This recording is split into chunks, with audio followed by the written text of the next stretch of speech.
Olá, pessoal! Este vídeo é um vídeo em parceria com o projeto Diálogo e Intervenção na Mediação Pedagógica da Escola com Adolescentes Residentes em Casa de Acolhimento. Esse é um projeto coordenado pela professora Conceição Miranda e, em colaboração, eu sou Maria Azeredo, vim fazer este vídeo que tem como tema o ensino de matemática. Como foco para este vídeo, vamos ter o pensamento algébrico, que é um assunto novo para os anos iniciais. Então, nós vamos trazendo a discussão, fruto do grupo de pesquisa nosso, tanto do NEALIM, Núcleo de Estudos em Alfabetização em Linguagem e em Matemática, o GP+, que é o grupo de pesquisa em Educação Matemática dos anos iniciais. A álgebra, com a BNCC, ela é introduzida no currículo de matemática dos anos iniciais de escolarização, do 1º ao 5º ano. Antes, a álgebra estava somente no currículo a partir dos anos finais do ensino fundamental.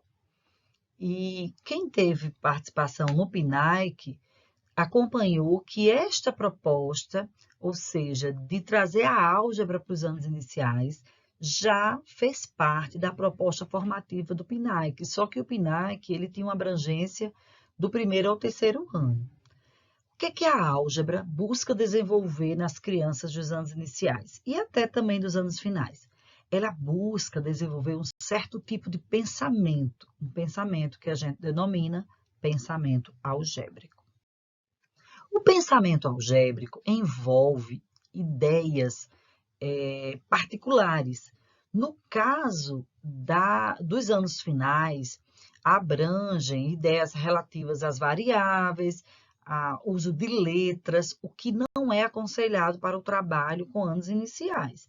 Então, nos anos iniciais, as ideias básicas serão regularidade, generalização de padrões, propriedades da igualdade. O início do trabalho com essas ideias pode ocorrer por meio de brincadeiras e manuseios de objetos, realizando sequências, usando diferentes materiais, tampas, fichas coloridas, embalagens, blocos de madeira. E aí, em seguida, fazendo investigações agora sobre os números e sobre as suas relações, né, entre as operações, principalmente quando a gente está trabalhando as operações inversas de adição e subtração, e multiplicação e divisão.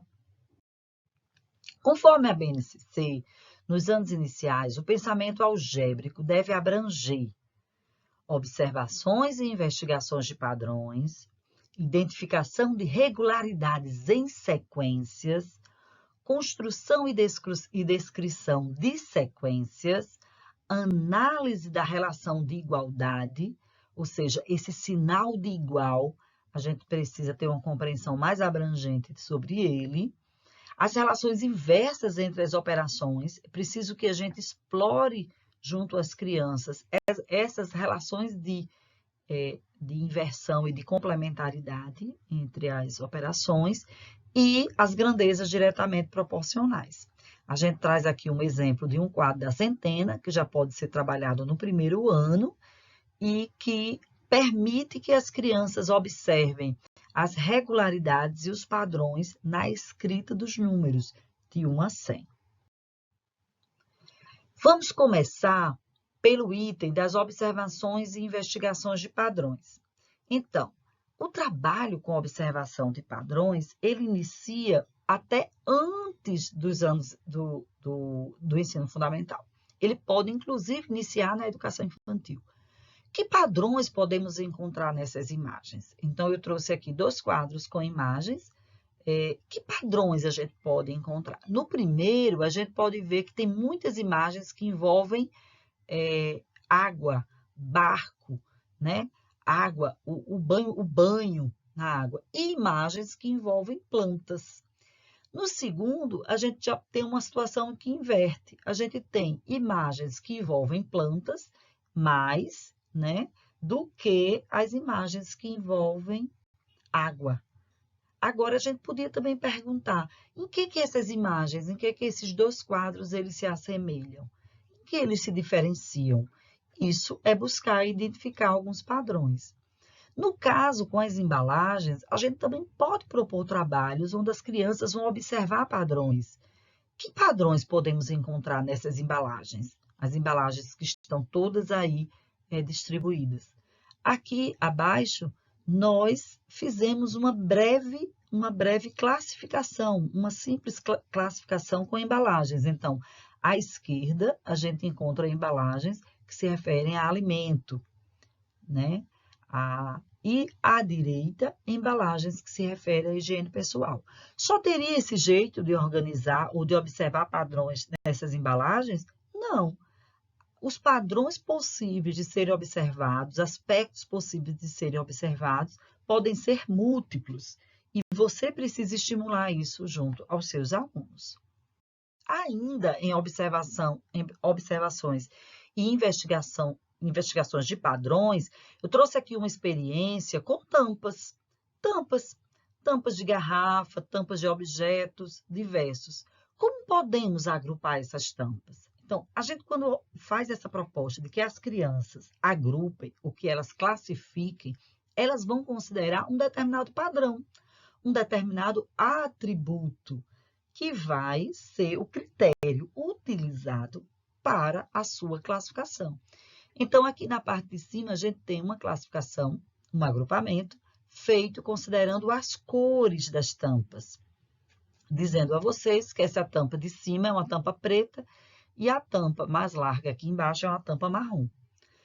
No quadro abaixo, nós vemos que tem outra classificação. As tampas foram agrupadas de acordo com o diâmetro delas.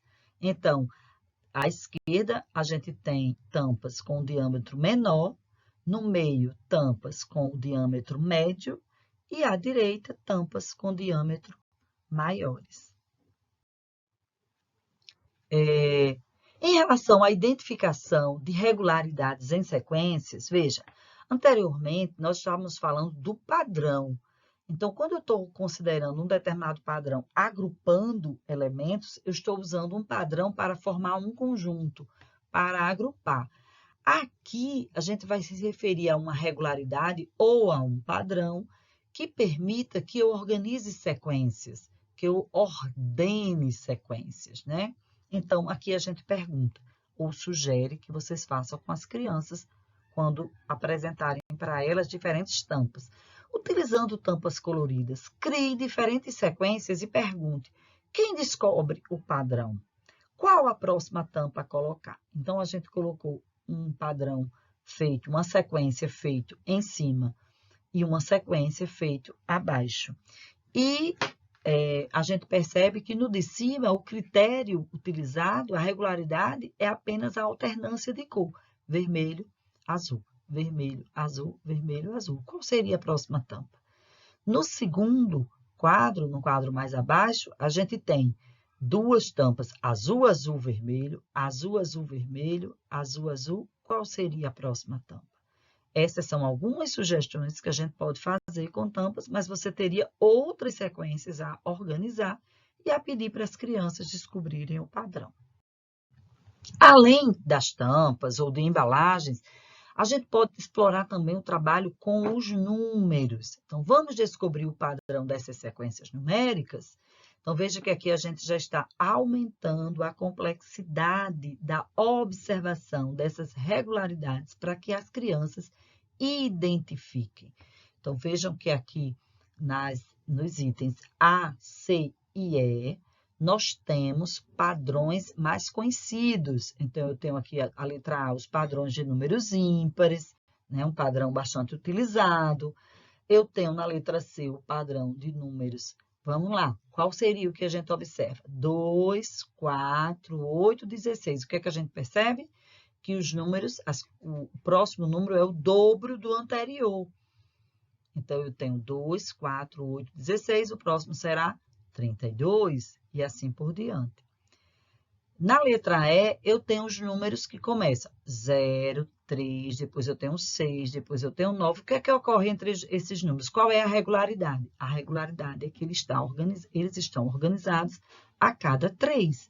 Então, são os múltiplos, né? 3, 6, 9, os múltiplos do 3. No lado aqui direito, eu tenho as sequências em vermelho. Elas têm um pouco mais de complexidade. Eu vou deixar o desafio para vocês aí.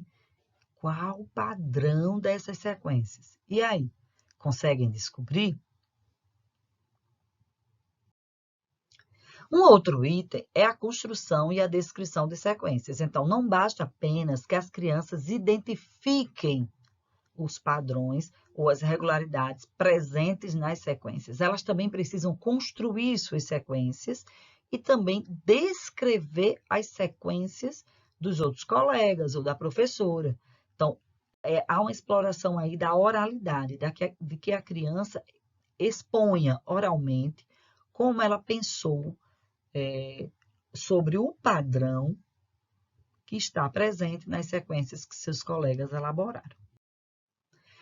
Este outro item, que é a análise da relação de igualdade, explora realmente o sinal de igual. Então, o que a gente diz? Os estudos vêm trazendo em relação à álgebra, nos anos iniciais e até anos finais, é que há uma dificuldade das crianças entenderem o significado do sinal de igual. Porque, normalmente, a gente na escola só propõe o sinal de igual desse modelo aqui, que tem aqui à esquerda, em azul, quando eu digo 3 mais 5 igual a 8. Nesse exemplo, a gente está dizendo à criança que o igual ele tem um significado de operador. Então, ele significa uma operação ou um resultado de uma operação. Só que, quando a gente traz esses outros exemplos abaixo, 8 igual a 3 mais 5, 5 mais 3 igual a 6 mais 2, 10 menos 2 igual a 12 menos 4, a gente amplia o significado do sinal de igual e leva a criança a entendê-lo não apenas como operador, mas como um sinal que representa equivalência, né? Que ele indica que os termos do lado do igual, à esquerda do igual, correspondem aos termos ou à sentença ou à operação do lado direito. Para explorar o sinal de igual de forma mais ampliada com as crianças, a gente sugere uma situação de investigação como essa aqui à direita, que a gente pergunta, qual a sentença é falsa? Então, a criança ela vai observar as diferentes sentenças nessa relação entre as operações de um lado do sinal de igual e do outro lado e vai encontrar qual a sentença que é falsa.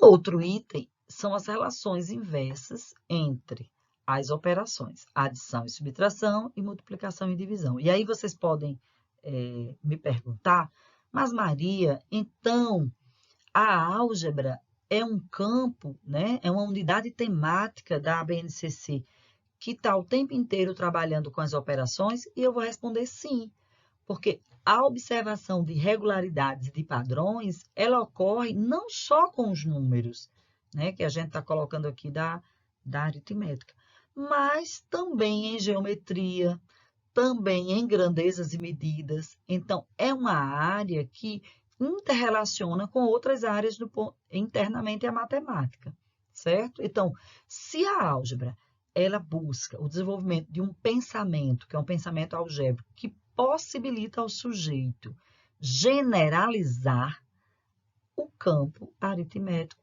pode também ser explorado para que a criança generalize alguns conceitos. E nisso ela está trabalhando o pensamento algébrico. Então, eu trouxe aqui algumas situações. Pensei em um número, multipliquei por 3 e obtive 36. Qual foi o número que pensei? Veja que para a criança resolver, ela vai usar a inversa. Se ela multiplicou por 3 e obteve 36, ela vai usar a operação de divisão, que é a inversa da multiplicação, para encontrar o resultado. Qual é o número que, somado ao 125, resulta 200? É o mesmo processo. Se somado ao 125 eu tenho 200, se eu pegar 200 e fizer uma subtração de 125, eu vou ter o número que ele está perguntando, qual é esse número. Uma outra situação é que você propõe às crianças que elas assinalem né, sentenças corretas, trazendo diferentes operações para que elas possam estabelecer relação. No caso aqui, eu estou trazendo adição e subtração. Um último ponto são das grandezas diretamente proporcionais. Então, a ideia de proporcionalidade é uma ideia muito pertinente, não só ao campo multiplicativo, ou seja, as operações de adição, aliás, de multiplicação e divisão, mas é também um campo que você pode relacionar grandezas diferentes, então você pode relacionar as operações de multiplicação e divisão com o campo de grandezas e medidas. Aqui a gente traz algumas situações problema. Uma caixa de chocolate custa R$9. Quanto pagarei se comprar 4 caixas? Então, veja que mesmo inicialmente, a gente já vai dando uma ideia para a criança da regra de 3. Só que a gente está trabalhando com grandezas diretamente proporcionais. Então, se uma caixa corresponde a R$9, 4 caixas correspondem a quanto? Então, levar a criança a perceber que a relação de uma caixa para 4 caixas, o que houve? A relação de 9 para quantas caixas será qual? Então, de 1 para 4, houve uma multiplicação por 4. De 9 para quanto? Então, eu vou fazer 9 vezes 4 para eu encontrar 36. E aí será o valor de 4 caixas. Um atleta amador percorre 30 quilômetros em 2 horas. Na realidade, aqui, gente, tem um pequeno erro. Na realidade, é assim. Um atleta amador percorre 20 quilômetros em 2 horas. Mantendo o mesmo ritmo, em quanto tempo ele percorrerá 30 quilômetros? Então, veja, se em 20 quilômetros ele percorre 2 horas, em 30 ele percorre quantas horas? É o mesmo raciocínio que a gente falou agora em relação à caixa. Bom, eram essas ideias que eu queria passar para vocês e a gente deseja a todos e a todas um bom trabalho. Só informando que, juntamente a esse vídeo, a gente também disponibilizou em nosso canal aqui no YouTube alguns pequenos vídeos de atividades a serem feitas com crianças de 1º, 2º, 3º, 4º e 5º ano, envolvendo especificamente observações de padrões em sequências e investigação, né, dessas sequências, no sentido de que as crianças possam generalizar conceitos no trabalho com sequências numéricas.